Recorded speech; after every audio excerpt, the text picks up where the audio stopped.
Gossips, trending, viral content, celebrity lifestyle. Welcome to... Hello everyone, I welcome you guys to my YouTube channel. If this is your first time here, I'll be reminding you to subscribe and put on the notification bell. Don't forget to leave a comment at the comment section. Shatta Wale's godfather and one of the people he cherished most in his life, Leslie of Fantasy Entertainment. It was this business mogul who linked Beyonce's team to Shatta Wale for the already collaboration, as Shatta said it for the first time during his interview on GTV. And if you would remember, he was the one who gifted Shatta Wale his diamond chain, presented to him on his birthday during the Ghana Music Awards in UK. He holds Shatta Wale in a very high esteem. In 2018, he built a 20,000 capacity auditorium called the Fantasy Dome. This became the biggest venue for entertainment in Ghana, spending over $5 million in putting up the structure. After 6 years, the structure has been pulled down, destroyed by the trade fair company. This has come as a big blow to the creative arts industry. According to Mr. Leslie, the Fantasy Dome is currently valued at $25 million. He was on his FM with Andy Dusty and explained why the trade fair company destroyed the Fantasy Dome without his notice. Don't forget to subscribe to the channel once you watch the video. Leslie is here. Leslie owned the Fantasy Dome. Since he's here, let's hear it from him. First of all, accept our condolence because this is a big blow. Yes. And what really happened? I will respond to that, but I just want to respond to her statement because I don't know why everybody's even concentrating on the injunction. In the laws of Ghana, you cannot, if someone puts a kiosk on your land, you cannot just get a bulldozer or men or land guards to just evict him and remove him from the land. The only way you can demolish, evict, or do any kind of harm to anyone's property in the laws of Ghana is through a court order. Right.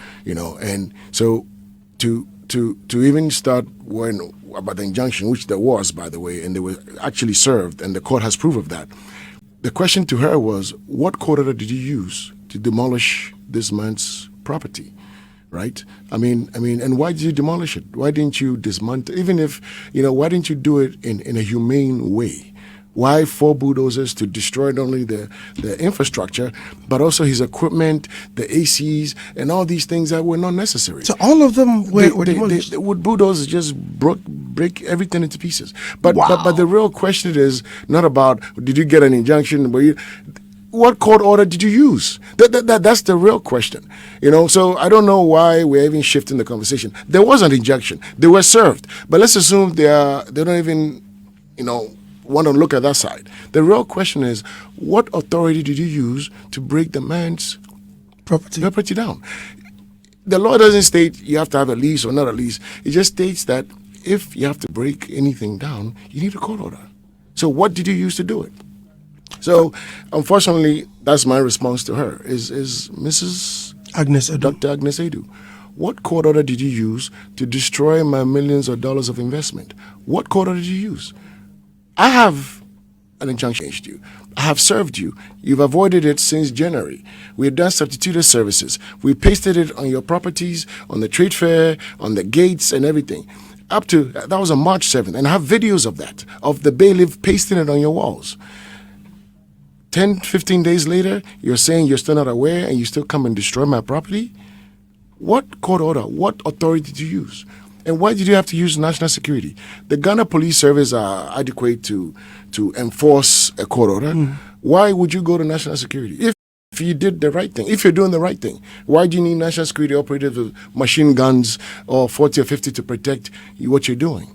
National security's job is not law and order. I don't even know what the real job is, but it's the police. Ghana Police is the law enforcement agency of this country.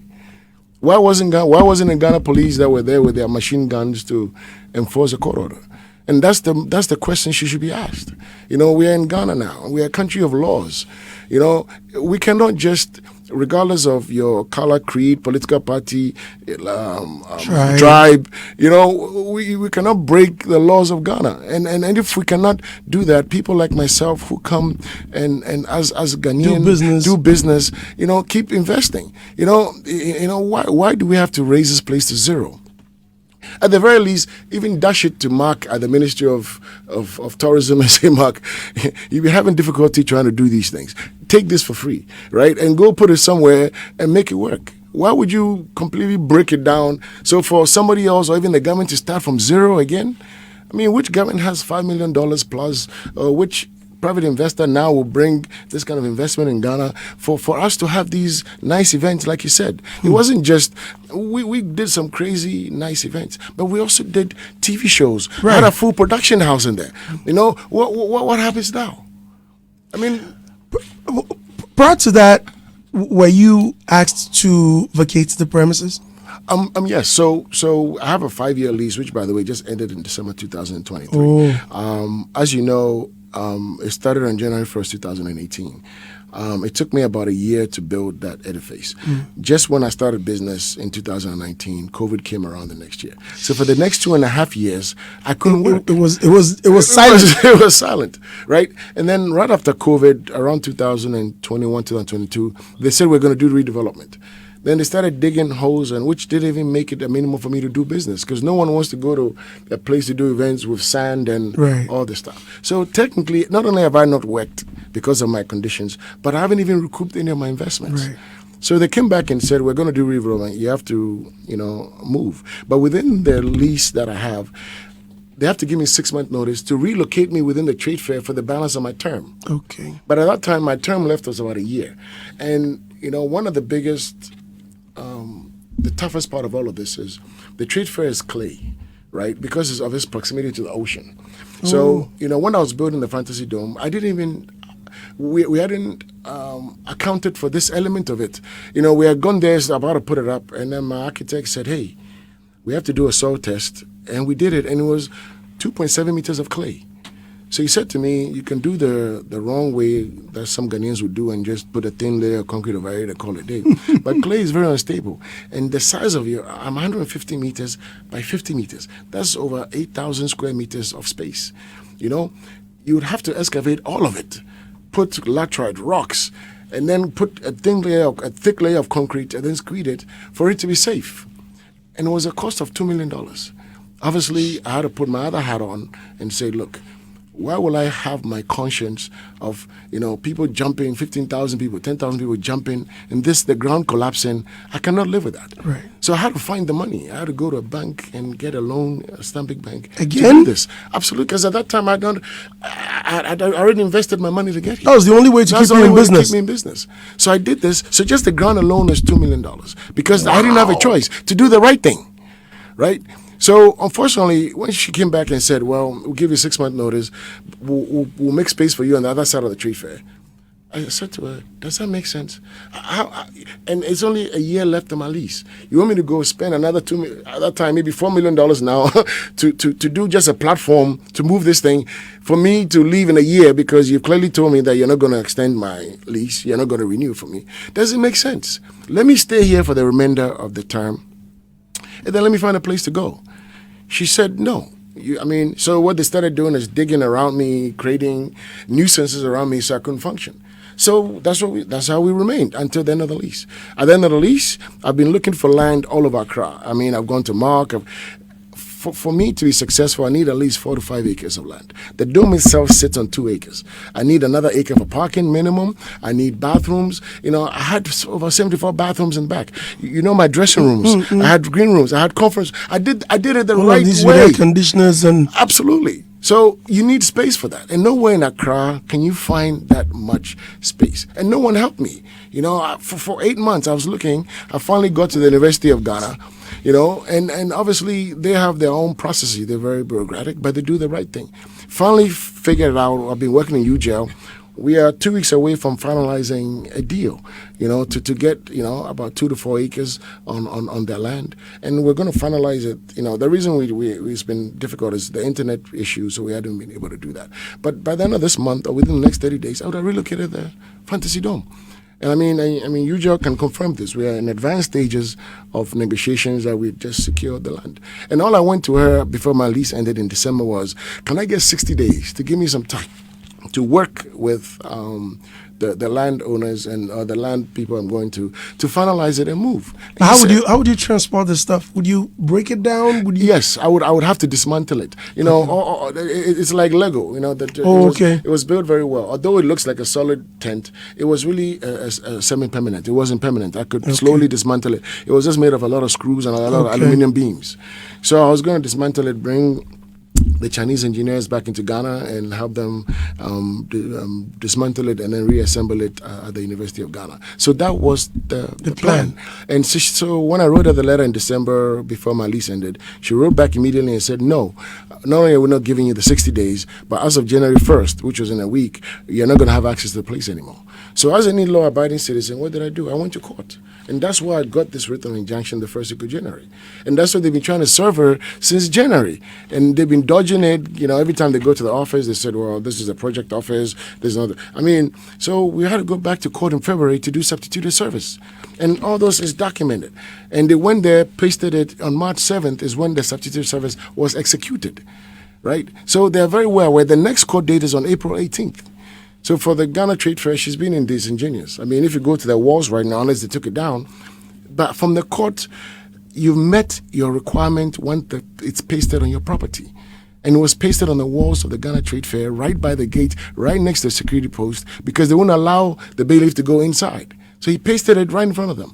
So for you to be disingenuous and claim you're not aware, since March 7th, you know, and we have videos. Luckily, the bailiff and my lawyer was able to create videos of that, which if we didn't have it, there was no way I could challenge it. But I have a video of them pasting on the walls.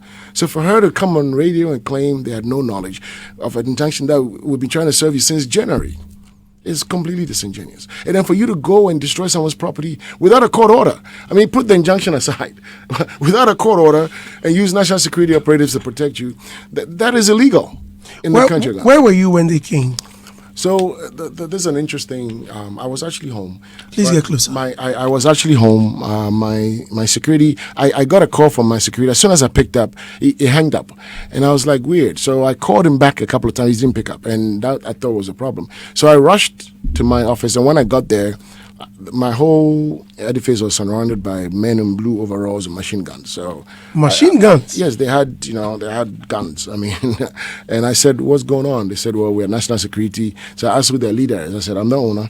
But as I'm going in, I'm noticing that there's 4 bulldozers just raising my thing down and crashing my air conditioners and crashing the buildings and the equipment. So wasn't it dangerous with all the electrical appliances? Yes, and that's the other problem. I mean, none of that was taken into. And by the way, the fire was started because of exactly what you're saying. An electrical wire caught fire, and wow. So they did that. So I went to the leader of the national security and I said to him, sir, you know, I have an injunction in my hand. Why would you do this? And he said, well, we're not here to do anything. We are just from national security to protect the workers of the trade fair, to do a demolition. So this is a matter that I cannot. He refused to take the injunction. Did they have any warranty? Did they show you anything? No. They didn't have any. And if she did, she should have produced it. I mean, why are we even talking about this? They don't have anything. It's just done because they can't do it, and that's the problem we have in Ghana now. You know, and the problem is that they just destroyed the entertainment industry. You know, you sit on radio every day demanding for venues, and then you go and destroy the largest venue. Like I said, why didn't they even give it to the Ministry of Tourism to use for free? Because right now it's zero. Right? At least that to me made me feel better. Because now I've lost. Everybody lost. Ghana lost. I lost. Artists lost. You know, businesses lost. You know, I can't do events anymore. And that's sad. Without a court order. You know, and I don't know how they thought they can get away with this. I mean, how do you just destroy someone and then say the lease and this, and if someone put a kiosk on your land, a kiosk, you cannot demolish it without a court order. So how do you demolish a $5 million interface or edifice, even if it was 10 cities? You cannot do it. And then come on radio and state that, you know, that we don't have an injunction. This is not about an injunction. It's about the law. What court order did you use to destroy my property? And that's the question she should be asked. And she has to produce it. But no, it doesn't exist. Even if they make one up, it's not possible.